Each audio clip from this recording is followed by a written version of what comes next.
339 cents.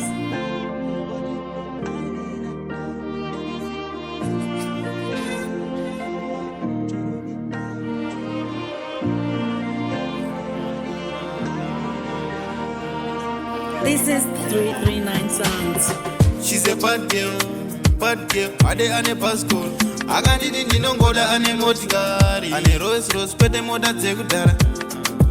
Ndakambofunga pamwe andimugoni, Paakasvika achindikumbira bhombi, vasikana vemazano vanoda kujoni.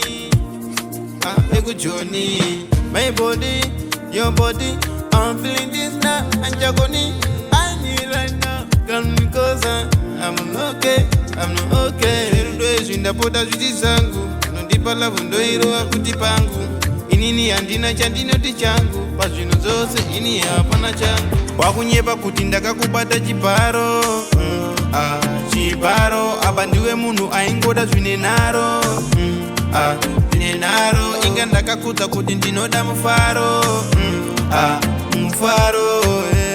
Wakanditanga wega, ukapuma wega kurara pamubhedha. Wakutanga kundinetsa, ko ndaita seko inini,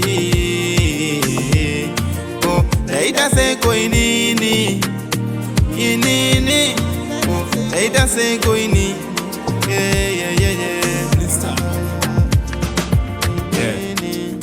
Apa futi ndiwe waindipa pressure, baby uchida kusvika pa10.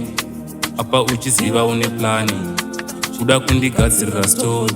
Manje unozofila seinda mujeri, pasina kana mhosva wondikomitira medha. Ndaisaziva une hati yakadaro, wandida here kundiitira chimero. Bebe wacho aizvita ane dhiri, manje akasangana nevanhu vane madhiri. Akazoshamisika anyura mudhiri, apa aiti anomhanya nevane mavhiri. Handirepe munhu, handiite unhu hwakadaro.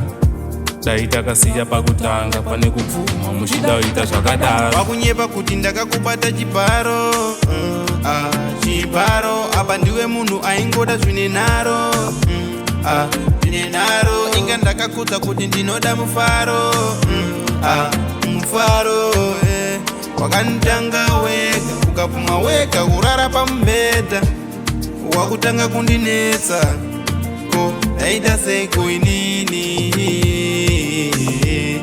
ko ndaita seko inini, ko ndaita seko inini.